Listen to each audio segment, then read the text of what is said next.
Hello, faithful, and welcome to the 49ers Plus podcast. I'm Al Moriello, and this is your source for the most objective 49ers discussion and analysis.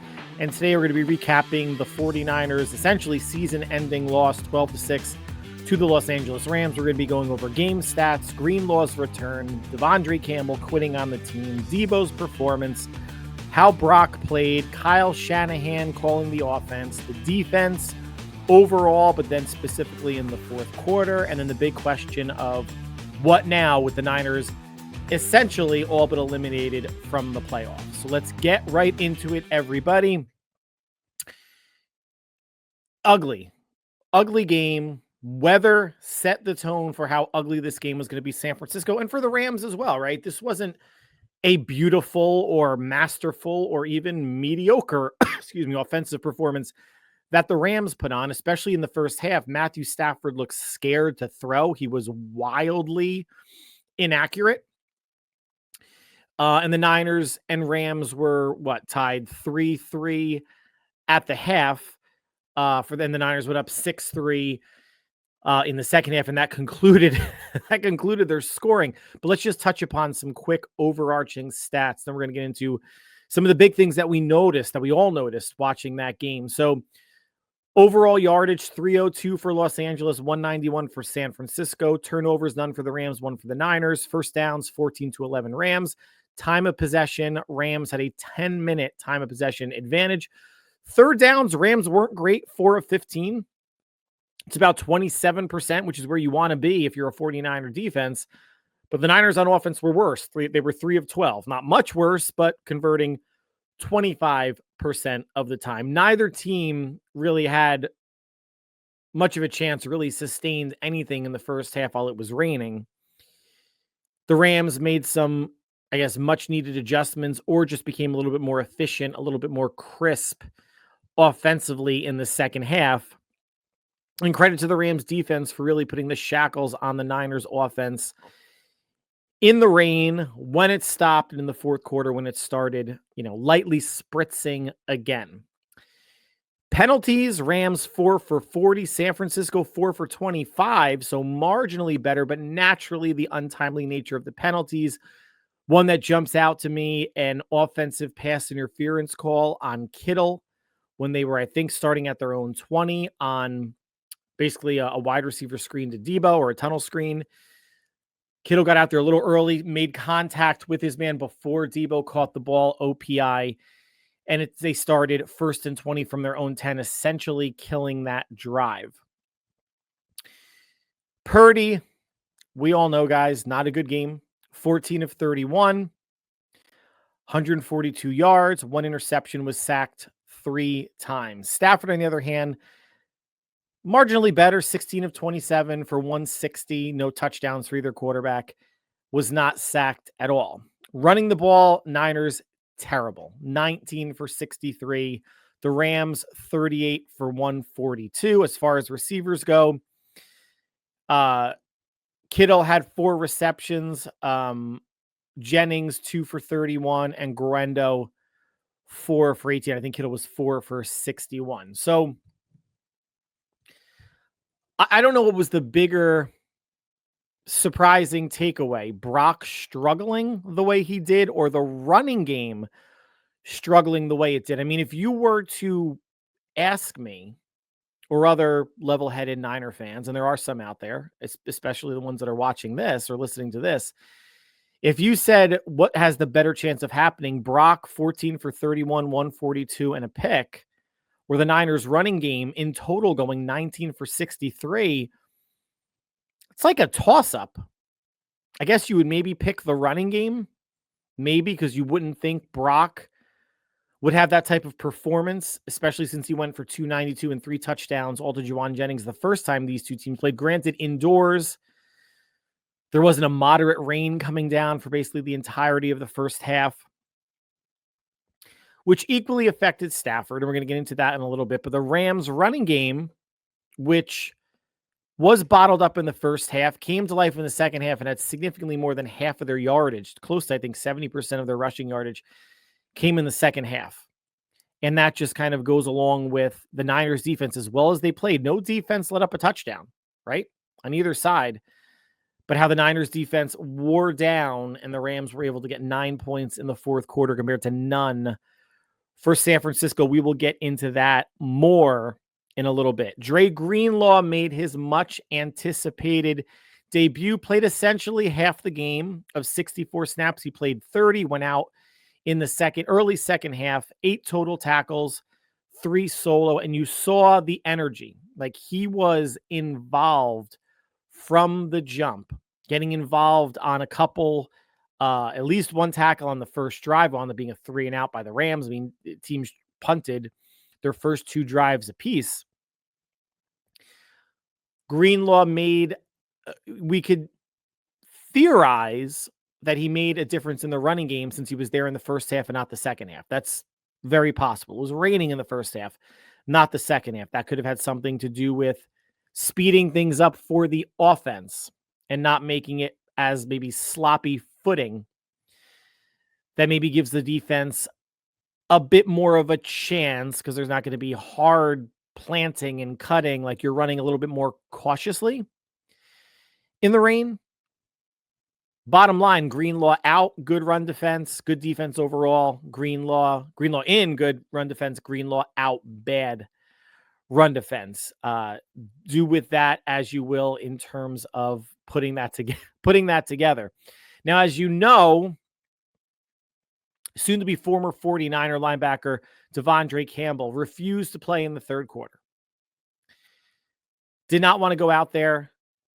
Kyle Shanahan did not mince words when he was asked by reporters why didn't he play. He said he didn't feel like playing today.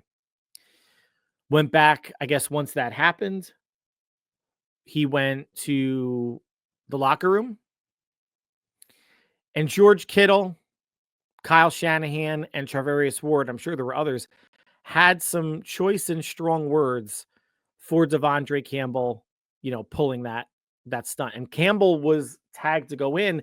He might have been third on the depth chart behind Greenlaw because Greenlaw went out. Then apparently D. Winters went in. Winters wound up getting injured, and that was a groin injury. He's day-to-day, and he should be fine, 9 days from now against Miami. Coaching staff turns to him to go in, and he flat out says no. So, I mean, there's so much wrong with this, and this isn't a microcosm of the Niners season. They're so bad, players are quitting on them. And if anybody out there thinks that the Niners record, in part up to the Rams game, or even including the Rams game, is based on players quitting, players getting paid, players not performing to their max. And I know I mentioned last podcast, and I'm sure you heard George Kittle's interview after the Bears game last week. Got to play with a sense of desperation. Our backs are against the wall per Kittle. I'm not saying anyone's not giving it 100%, but you got to leave it all out there on the field.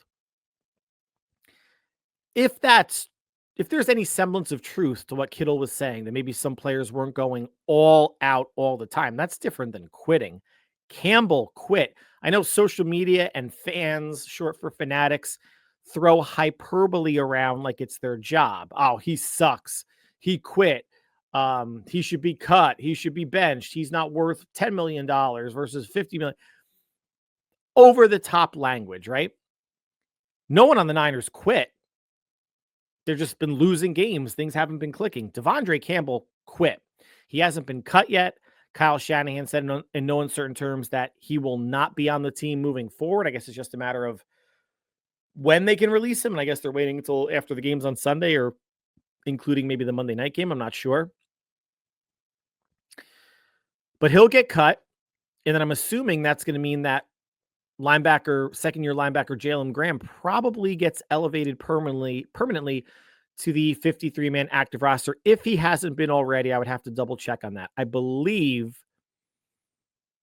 he was elevated 3 times from the practice squad, was still on the practice squad, and the only way he can join the team is if they release him, bring him back to the practice squad, elevate him further, or fully elevate him to the 53. And I think based on what they have going on now, being down a linebacker, there's no one else coming back from, Greenlaw's back, Hufunga's back. There's no one else on IR with 3 weeks left that could return, that I think that technically could return at all or should return. I think it should be a safe bet that it's Jalen Graham. Now let's go from an anticipated return. And listen, not to gloss over the Greenlaw thing, played well. Wound up coming out in the third injury due to his knee feeling a little weird. It wasn't the Achilles. It wasn't the calf. Somebody said during the broadcast, or maybe after the game, I saw online that they labeled it Achilles fatigue. Apparently it was the knee, but if the Achilles was involved, I mean, I don't know how much all that stuff connects in the lower leg, right? If there was any chance for fatigue, why did they have him out there so heavily to start the game? Why wasn't he your early down linebacker, then sub him in for Campbell or Winters on third downs? The mentality of bringing back injured players like they did with McCaffrey, when I've said in previous podcasts, no mercy. You're healthy. We are going to use you as if nothing ever happened. I don't think you can have that mentality. Now, maybe something like an offensive line, like when Trent Williams gets healthy, you don't really see teams shuffling O-linemen in and out that much for rest, fatigue, or because someone's battling a lingering injury. Now, I say that, and the Niners were shuttling in his rookie year, Spencer Burford and Daniel Brunskill at right guard. And then last year it was Burford and John Feliciano subbing in and out. And that probably had more to do with Burford's play than anything. And if that's the case, why don't you just leave Brunskill or Feliciano in? Why is there some sort of a rotation?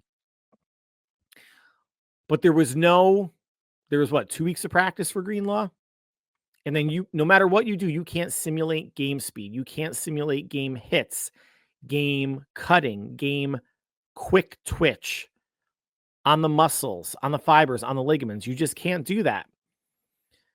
And I am not a doctor. I don't know if the knee was related to anything Achilles fatigue related, but I do know that if it were me, and I'm a little bit more conservative by nature, McCaffrey would have been a third down back to start, and Greenlaw might have played, say there were 64 defensive snaps in the game. I probably would have had him in 20 to 25. Personally. I know as a head coach, it's hard to rotate snaps, but that's where you lean on your defensive coordinator, your linebackers, coaches say, hey, listen, Dre's on a pitch count. Let's get him in, 4, 5, 6 plays a quarter. All right. Let's just to ramp them up. Like, you can have a ramp up period in practice. Why not have a ramp up period, in a game? But healthy, made it through. Campbell did not. And look at, everything's been said on Campbell, right? But look at how much of a selfish prick Trent Williams is fighting to get back. Ricky Pearsall got shot, was fighting to get back and play. Charvarius Ward went through the tragic death of a child. Trent Williams, obviously, with the ankle and losing a child.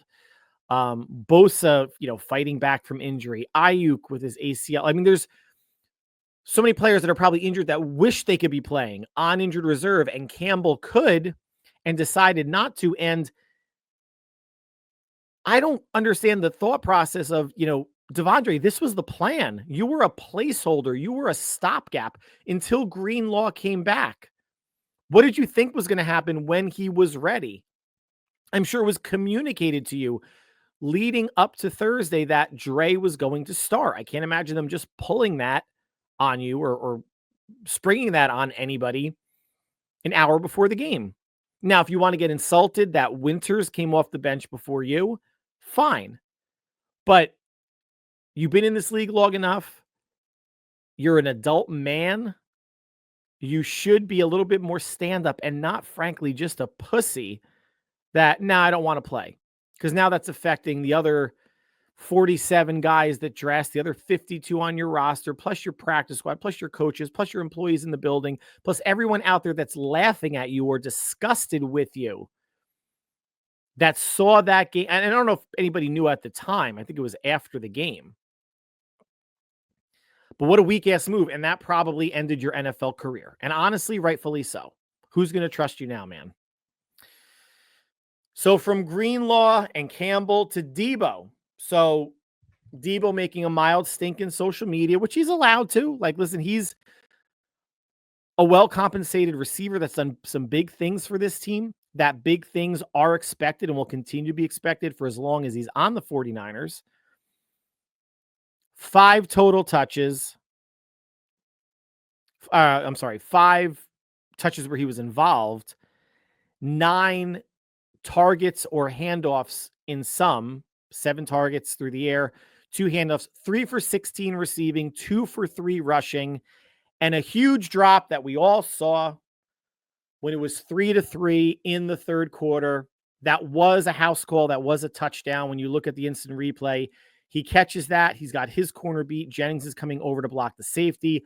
Clear path to the end zone makes it 10-3. It's a game that if they still lose 12-10, then that means that last drive at the end could possibly be for a field goal. I don't like playing this whole non-butterfly effect of if you change something earlier, does the outcome remain the same? Who knows? What we do know is that at that point in the game, points were at a premium, right? And if the Niners defense still played as well as it did, it would have maybe been a 10-6 lead or a 10-9 lead. Who knows how anything could have been different? But Deebo's drop, it wasn't emblematic of the player that he is or, the tape he's put on since coming into the league or anything he's going to do in the future. It was just a bad look at a bad time. He knew it. The fans let him hear it. And you saw the shot of him on the bench with his head up and his eyes closed. Like, he knew he fucked it up. And he, to his credit, he answered questions afterwards. Answered it. If you're going to complain about not getting the ball, when you get the ball, you should do stuff with it. And that was his biggest opportunity because, again, 3 for 16, 4 other targets that he did not come down with, 2 rushes for 3 yards. Again, Kyle, the handing stuff off to Deebo thing is just not working. Might as well stop it. If you line him up in the backfield, let him be pretend he's McCaffrey who doesn't get a handoff. Line him up in the backfield, let him run a route from the backfield. And then, keep Taylor or keep Guerendo in with him in case if you want to hand it off. If there's some sort of deception involved. But the handing it to Deebo, it's just not working. Is he slowing down? I don't know. Is he beaten up? I'm sure he's beaten up. It's friggin' football. Everybody's beaten up. Even kickers and punters at this point are beaten up. But Deebo had 7 targets, and it was in line with the other 2 main weapons on the team, right? Juwan Jennings had 7 targets. Kittle had 9. But it felt like Kyle and or Brock were forcing the ball to Deebo. First play of the game, slant on all people, former shitty cornerback, Ahkello Witherspoon of the Niners, breaks up a pass, the slant on Deebo. Did the same thing later on to Jennings. Ahkello Witherspoon played well this past game. He was just trash for San Francisco and is still basically a trash corner now. Just played well last night. But the forcing the issue to Deebo, I feel like didn't help because it gave maybe Brock some tunnel vision on certain plays. On the flip side of the coin, because that's what I try to do, Deebo is one of your best players. Even if he's not playing like it, he's still one of the most talented players. And when Deebo gets going, usually the Niners get going. And when Deebo gets going against the Rams, usually good things happen. So I can understand trying numerically to get the ball into his hands. I just wish there were more horizontal or short patterns. Again, I kept saying, have him in the backfield, let him run a McCaffrey type route out of the backfield because that'll get him lined up on a linebacker instead of having him out wide where San Francisco receivers again couldn't separate. They're obviously missing Ayuk and McCaffrey and Mason on the ground and Hargrave and a bunch of other players. But they're really missing Ayuk, and they're missing someone who can separate consistently. They're missing someone with speed. Cowing is still not getting on the field. Still not getting on the field offensively. We're going to get to Brock and some of his misses or underthrows in a second, but the Niners receiving core next year will look different. I think Chris Conley will be gone. Maybe Deebo's gone, and whoever they bring in, you have enough possession receivers. Ayuk, whenever he's healthy, say, week 5 or 6 of to start the regular season. Jennings is a possession receiver. He is not going to take the top off of anything. Pearsall remains to be seen. 13 weeks into his rookie season, or let's say like 9 or 10, because he missed the first 4 with the gunshot, or first 6, however many it was. At least we're not seeing it through a target volume in terms of the separation. And we're going to get into a nice route that he ran later on in the game, but I don't know what Pearsall is yet. Can any of us say we do? Whatever he was at the collegiate level doesn't necessarily mean it's going to transfer over to the pros. We saw, even with Kittle, the Niners having difficulty beating man, getting separation via speed or good route running.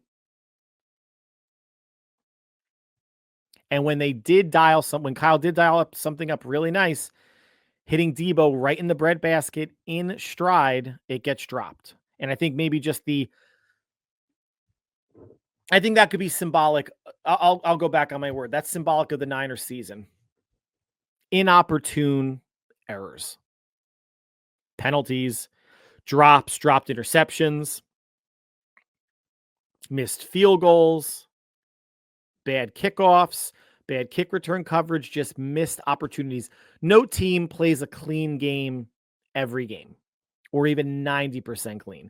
You're going to have misses. You're going to have running backs missing the holes, defense missing tackles, QB missing passes, special teams blunder. Things are going to happen, right? You just want to minimize that. You want to win the turnover battle, which the Niners didn't. You want to win the time of possession battle, which the Niners didn't. Niners didn't win anything against the Rams. And the Rams are a bad defense. A bad defense overall against the pass, against the run, and scoring. Bad. But you tip your cap to them because maybe it wasn't what the Niners weren't doing, but it was what the Rams were doing to them. And specifically to the offense. And Brock catching a lot of shit today. But then again, a lot of Niner fans are shitty, so I'm not really surprised by that. Brock played okay up until the interception. He was having an okay, slightly above average game until the interception. I remember fourth quarter, it's 9-6 Rams. You're on the borderline of field goal range. I think they had the ball at maybe the 35, so they're in Moody's range, and the rain stopped. You can't force a throw like that. Like he did that against the Chiefs, right? Fourth quarter when they were down 10, or maybe 11, 20, 21, 11, 21, 10, whatever it was. And a score would have gotten it to a one possession game. He winds up getting hit as he's throwing it into the end zone, slightly redirects the accuracy of the pass and gets intercepted. Brock has to know down in distance where he is on the field and the situation of the game before trying throws like that. Brock, I said earlier, he had no fear throwing the ball first half in the rain against the elements and later on in the game. But what he seems to be afraid to do is take the checkdowns more often. This was a bombs away Brock game. Thinking about there was one down to Kittle on the left sideline that was slightly underthrown, deep shot. The play before the Jennings interception, there was a post to Pearsall, slightly underthrown, gets knocked away. The Jennings pass, I don't know if it was an overcompensation. We went from some underthrows to a 5-yard overthrow that the safety drifts over and gets the pick and gets carried into the end zone for the safety. Brock said that he couldn't exactly see. He thought they had the look that they want, couldn't exactly see the coverage on the back end, but had Pearsall open elsewhere and had, I think it was Patrick Taylor, wide open 5 yards in front of the line of scrimmage for a check down. You have to take those. It's not being a pussy quarterback. It's not being captain check down. It's not padding your stats. It's continuing to be smart and efficient with the football. It's understanding it's a 9-6 game. And yes, you really want that touchdown to go up 13-9 and force the Rams to get a touchdown to take the lead. But you don't want to do anything to jeopardize potentially going down 2 scores. And they didn't. The Rams kicked a field goal. Granted, they killed all of the clock and kicked the field goal to go up 6. But when you're down by 2 or 3 or 4, you don't want to do anything to jeopardize the possibility of you getting, if the other team gets the ball, that you are now down by 2 scores, especially in the fourth quarter. The Rams were playing a decent amount of man. They were playing pretty sticky coverage for not having Kobe Durant, their starting corner, and of course for Lakello Witherspoon just being garbage, and he played really well. But if the Rams are dialing up this much man, why were the man beaters seemingly too many deep shots? Not to say that Brock doesn't have the arm, doesn't have the strongest arm in the world, has underthrown deep shots before, did last night. But where are the short to intermediate crosser man beaters like we saw Deebo drop in the third quarter? Where were those all game? Like, that should be your entire recipe of, if a team's playing man on us, we are going to cross them to death until they get out of it. Why not get back to yak, right? Get back to yak should be the motto of the last 3 weeks of this season and going into 2025. Hopefully they're healthy, and obviously the roster is going to look different. The offense is going to look different. Get back to yak. I don't care if Brock turns into a check down merchant. I don't care, not if, when they give him $50 million plus annually, if he becomes captain check down. Keep the chains moving, positive yardage, don't take sacks, limit the number of interceptions you throw, and stay ahead of the chains. And then as teams creep up, then you could take your shots, hopefully with another receiver or two that's got speed that can get down the field. But of course, you could hear the Brock haters in the back of your head. Well, why does it bother having a fast receiver if Brock can't hit him anyway? Brock's hit deep passes before. He's missed deep passes before, just like other quarterbacks have in the NFL. I'm not worried about it at all. He played through the rain admirably and well in the first half. It was ugly for both sides. 3-3 in the first half. Nobody was doing anything. So if you're going to criticize Shanahan, and let's start doing it. If people are going to get on Shanahan for the offensive performance, why not get on McVay? Why? Because he won? That's like saying people are going to crucify Bill Clinton for getting a blowjob under his desk for Monica Lewinsky, but they look at JFK Jr. in high regard because he got assassinated. Meanwhile, he was banging East German spies and being a little bit of a wanderer in his time, but he gets off the hook because he got killed. A little bit of an extreme example, but I think you know where I'm going with that. McVay wins. Offense does not look good. Better in the second half, but overall does not look good. Whatever is thrown at Shanahan is thrown at McVay as well. Sorensen is not a good DC. They played well. They did give Stafford some problems in the first 2.5 or 3 quarters. But it was the running game with McVay and Kyron Williams that wound up being the difference. Rams didn't score a touchdown. Niners didn't score a touchdown. Obviously, the difference was being 2 field goals from Cardi. But they certainly ran the ball better overall, but specifically in the second half. And they were more efficient. Stafford was more efficient than Brock. You want to say much more efficient, that's fine. And obviously didn't turn the ball over, although he had multiple opportunities to. It's just concerning that against such a statistically bad defense, the Niners laid such an egg offensively in the second half.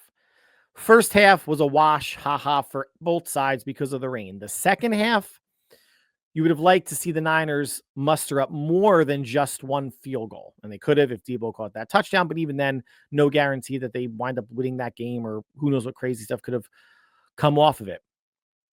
And after what they did to the Bears, statistically a much, much, much better defense than the Rams. Yeah, McVay and the Rams D knows the Shanahan offense a little bit better, given how often they play against each other. But the Niners offense lit them up. I think they were over 400 yards in that week 3 game, or damn near close to it. And they were held to 191? And that was their second lowest yardage output in the Shanahan era, only behind the 2022 NFC Championship game at the Eagles, where Brock had no elbow and the Niners had no quarterback. The offense significantly let the team down, specifically in the second half. Again, the first half, it was what it was because of the weather. You can't, if you're going to throw shade at Brock for playing how he did in bad weather against the Bills, Matthew Stafford played horribly in the first half, first 2.5 quarters, horribly. Better the last quarter and a half, much better the last quarter and a half. Let's get to the defense. Listen, Nick Sorensen, for the most part, another good performance. And if people are going to say, well, if you told me that the Niners would hold the Rams to 12 points, I would have told you they won. And that's true. You can't waste a defensive performance like that by only getting 2 field goals. I mean, a touchdown and 2 field goals technically wins you the game 13-12. But did the defense help when they could have? No. First drive, Deebo dropping a pick. Went right through his hands like this, past his shoulder, past his shoulder pad and his helmet. Okay, in the rain, I get it. Talanoa Hufanga, one right in his chest. I get it, he's wearing a club. But that's maybe why you don't play the person wearing a club, because maybe somebody else would have caught that. But 2 passes that Stafford were tailor-made interceptions. First 2 drives of the game would have given the Niners the ball in plus territory, in the Rams territory, that they maybe could have gotten 2 more field goals out of. Who knows? And there was another 2 passes that were batted. One, Deebo was batted and Deebo dove. He wasn't really close to it. The other one was batted and Hufanga just took a really poorly timed jump, or else if he just stayed on his feet, I think he could have just backpedaled and caught the ball near the sidelines, or it would have been really close. Him jumping after the ball was tipped just took an int off the table, and I don't recall if that was a scoring drive by the Rams or not. But the Rams naturally, football gods, right, wound up getting a pick, an over-the-shoulder interception by the safety near the end zone when it's not raining. And if that play had happened in the first half during the rain, it would have been dropped. But that's how the Niners season goes, right? Untimeliness of things. And again, Niners defense played really well in the first 3 quarters. They let up 3 points.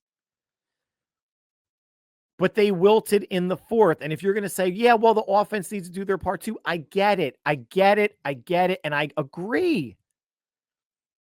But when you see that your offense is struggling, and obviously the Rams offense is struggling also, then your defense has to continue to step up, continue to make plays, force 3-and-outs or force punts, shorter drives, getting stops on 4th down, which there might have only been 1 or 2. One, sorry, and the Rams did convert. It was a 4th-and-1 QB sneak by Stafford. But the defense did not buckle down in the 4th quarter, and they let up 3 field goal drives, 17 plays for 65 yards. They ate up 9:45 on the clock. That started in the 3rd quarter. 5 for 59 yards. That ate up 3 minutes. And the last drive, 13 plays for 69 yards, 4:56 off the clock. That was immediately following Brock's interception. San Francisco in the 4th quarter could not get the Rams off the field. They limited the damage to field goals, and they kept their team within 1 score, even at 9-6. But the D had the opportunity. And this is a whole team thing. Literally, now special teams does not catch any flack, right? Punting was fine. Moody hit his 2 field goals. Deebo, and the very last, was okay as a kick returner. The second to last kick returner took out to the 28. The last one, he got out to the 35. Horse collar tackle got him to midfield. Special teams wasn't the issue yesterday. It was the offense, and much smaller font, the defense in the 4th quarter, and that last drive just not getting the stop that they needed. Just not, and allowing the Rams to burn the rest of the clock was a killer.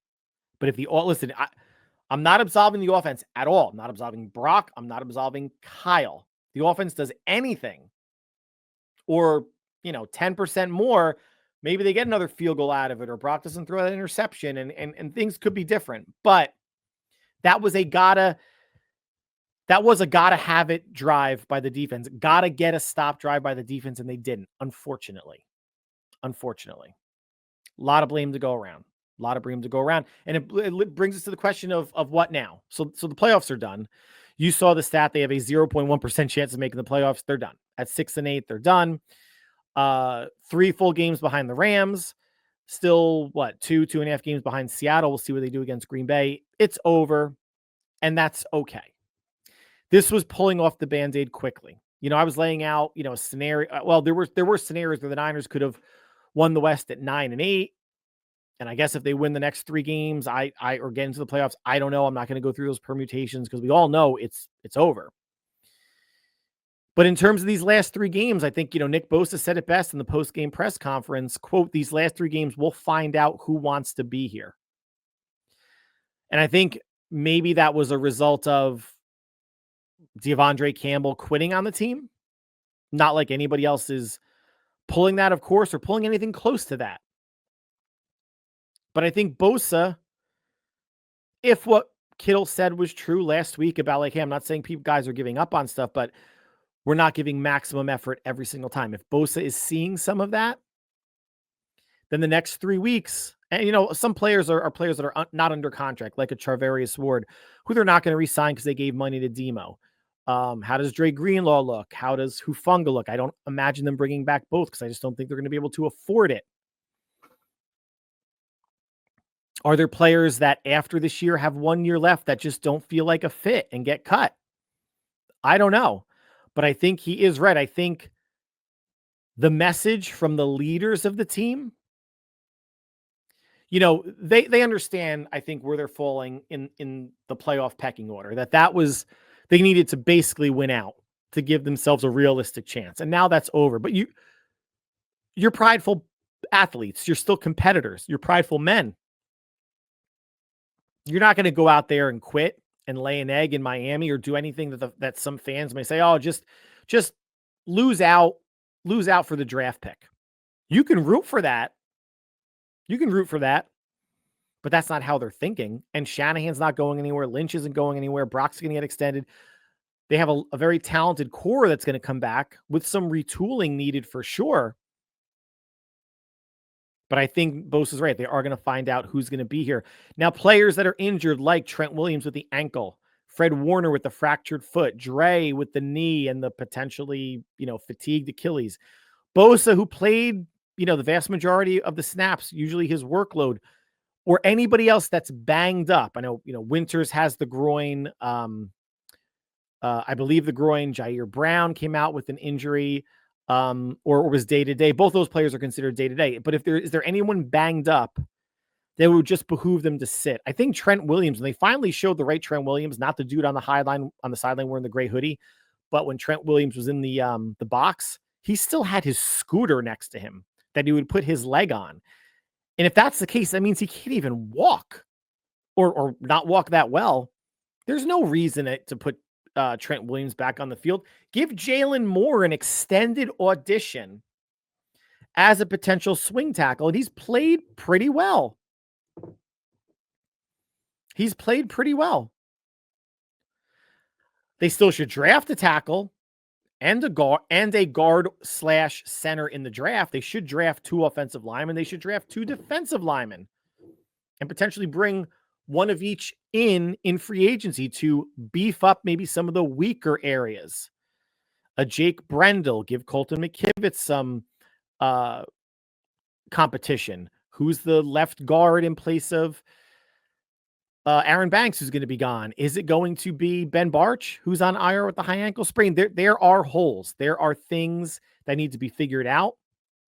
But Jalen Moore was the second highest graded player on offense for the Niners yesterday. Granted, Kittle was first, and I think Moore was at like a 65 or 70, so it's not like he graded that high, but he did get the silver for whatever that's worth, and he's been playing pretty well. And if Jalen Moore does not get even a moderate-sized deal in free agency, the Niners might behoove him to bring him back. He knows the system. He's grown in his 4 years in Santa Clara. They could do worse than Jalen Moore, but they could also do better should they decide to put the resources against the offensive line or tackle in the draft and free agency. Will younger players get more looks? Now, Pearsall is getting a lot of looks, just not a lot of targets. Will Cowing get some run at wide receiver? Right? So you got 2 young receivers that you want to see more out of. What about linebackers? D. Winters, if he's healthy for the Miami game. Jalen Graham, if he gets elevated with Campbell soon to be cut. Do you give them an extended look as a potential running mate to Warner if Greenlaw doesn't come back, or as linebackers 3 and 4 if Greenlaw does come back? Your safety tandem of Jair Brown, who came under a lot of fire, and Malik Mustafa, who missed the game with, I think, a shoulder and a chest injury. Do you use these 3 games to determine, is that your safety tandem moving forward? How much does Hufanga play? Does he rotate in with either one of these players? I know Tayshaun Gibson got a couple snaps, but even on the game clinching, essentially 3rd down, where the Rams spread him out and nobody covered the tight end, there was a miscommunication on the back end for San Francisco. It looked like Hufanga was supposed to be covering the tight end. Nobody did. A lot of miscommunications, even still. I mean, with someone like Hufanga, who hasn't played much this season, it's understandable. But you really should be putting players out there that aren't going to have those communication issues, even though he is a 4-year veteran. But it is a war of attrition at this point. If it wasn't Hufanga, who was it going to be? I'm blanking on the name of the safety that's on the practice squad from Vanderbilt, Jalen Mahoney. That wasn't going to be a step up. Do you get a look at Israel Abanikanda at all at running back to see if he's potentially a running back that could make the team that you would even want to invite to camp next year? There's a strong possibility, guys, Jordan Mason doesn't come back. Jordan Mason could get tendered by the 49ers.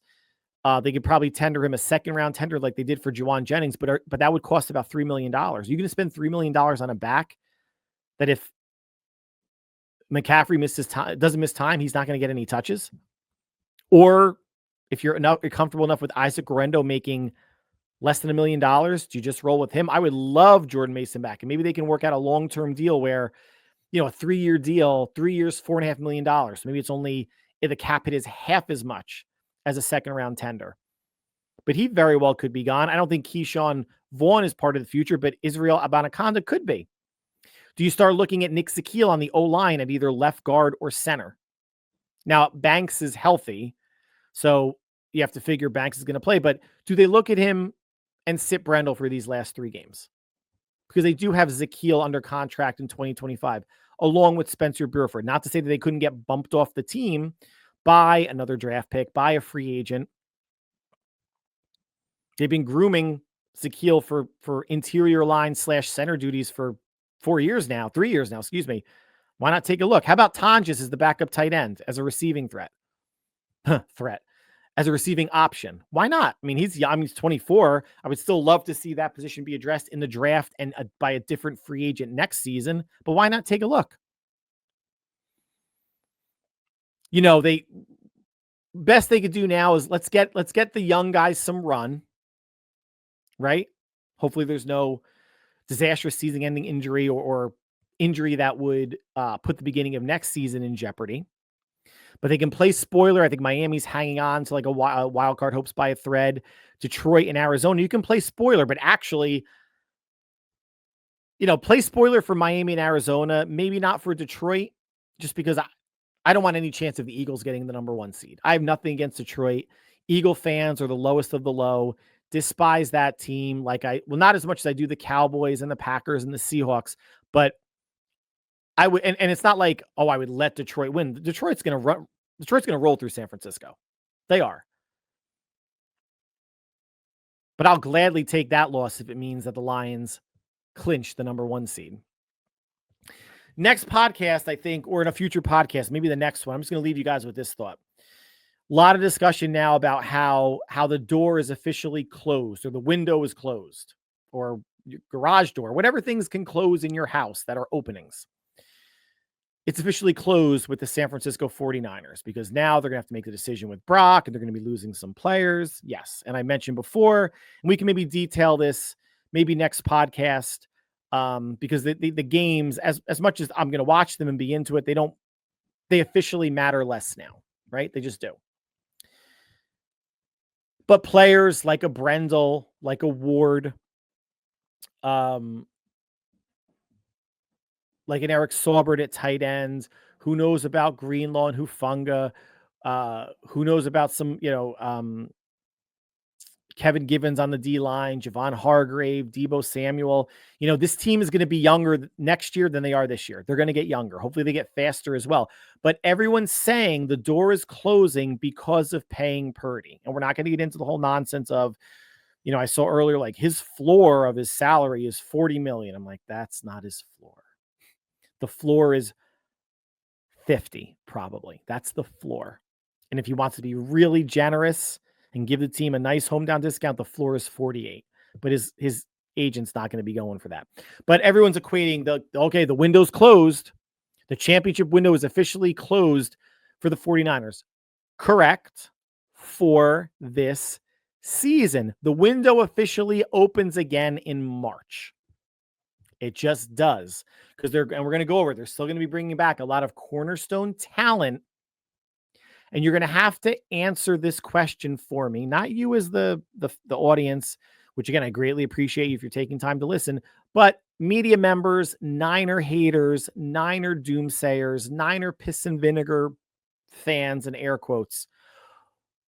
If the door closed on the Niners because Purdy's going to have to get paid, why hasn't it closed on the Bills? Allen got paid. Why isn't it closed on the Bengals? Now, granted, the Bengals are doing it to themselves. They're 4-8 or whatever they are, but Burrow got paid. Didn't close on the Chiefs and Mahomes. He got paid. Didn't close on the Ravens and Jackson. He got paid. Hasn't closed on Jalen Hurts and the Eagles. He got paid. And they paid A.J. Brown and gave him, redid his contract last year. And they gave Devontae Smith a contract extension in the offseason. And they paid Saquon Barkley. How's that window not closed? I know they're playing well this season, but how is their window after this season not closed with doling out those contracts? Justin Herbert, why is that window not closed? He got paid a lot. The Lions, Goff and Amon-Ra St. Brown both got paid really well. Why is that window not closed? Yes, all right, and we'll leave it with, I know the Niners have decided to pay Ayuk and Bosa and McCaffrey. Kittle probably going to get extended. Warner probably going to get extended to lower their cap hits. But remember too, and there was someone that I was conversing with on Twitter X earlier, not believing that the Niners have $65 million in cap space in 2025. And I think one of the exact quotes was, I didn't have time for a Twitter twat section of, I'm sure you're going to go to overthecap.com or Spotrac and it's going to tell you, the Niners have a lot of cap room. And then later on in the offseason, someone's going to come along and say they're 20 million over the cap. I'm like, dude, if reputable websites are telling you this is how much cap space they have in 2025, this is how much cap space they have in 2025. And it is right now $65 million. Courtesy of the pay cut that Javon Hargrave took, but potentially more to come. If Hargrave gets cut, if Deebo gets cut or traded, if Kittle or Warner get extended, they could be in the over $80 million in cap space. And whatever you don't use in 2025, you roll over to 2026. The window's closed for this year. The window's open on a top 10 pick, maybe top 12. That's where the window's open in the draft. And the window is actually open in free agency. They are open for business. They're not going to spend to the top end of the cap because they know that they're going to need to save some in reserve to roll over into 2026 to help field a roster and a competitive roster in 2026. The window's closed for now, guys, but I promise you, I've done a lot of the research. I'm just not a blathering, mouth-breathing, knuckle-dragging fan that's just doom and gloom. I've done the research. I've looked things up. The window opens again in March when Brock gets paid and they start retooling and revamping this team. And sadly, I'm excited for it. I started doing mock drafts for college football picks. I'm excited to see what the next iteration of the 49ers looks like, because this whole season hasn't gone according to plan. It was just a matter of when the Niners and us as fans were going to be put out of our misery. It was last night against the Rams. That's okay. The Band-Aid came off fast. We get to watch 3 more games of pressure-free 49er football. And Brock's going to get paid in the offseason, and we can all enjoy the mouth-breathing, knuckle-dragging, cone clown clique and their mindless sheeple lemmings that are going to be all sorts of upset by it. But that concludes the 49ers Plus podcast for today. As always, I want to thank you for taking time out of your busy schedule to make us part of your listening routine. Next podcast is probably going to be early next week. I don't know if I'm going to go 1 or 2 like my normal schedule. This week was 3 podcasts. Monday before the Rams game, I think on Wednesday, and then doing one on Friday night. Usually it's a Monday, Thursday. I may wait till Tuesday, Wednesday, just have one podcast for the week leading up until the Dolphin game. But we shall see. But so I will promise at least one podcast next week after we get through this next weekend of football. Season's over, but all is not lost. No matter what you may be hearing from the media or reading on social media, just cancel it all out, close your eyes, and just kind of give yourself even 3 minutes to think about it. How much talent still remains on the team? How much young talent is showing their worth? Free agents and draft? And what they need to do, free agency and draft, to supplement still a strong roster, right? This is where John Lynch and his staff are going to make their money. Maybe not in 2025, but in 2026. If things get a little tighter on the salary cap, this is where they're going to make their money, by finding talent, continuing to find talent in the draft, and bringing in mid-tier free agents that complement the team and can make a difference.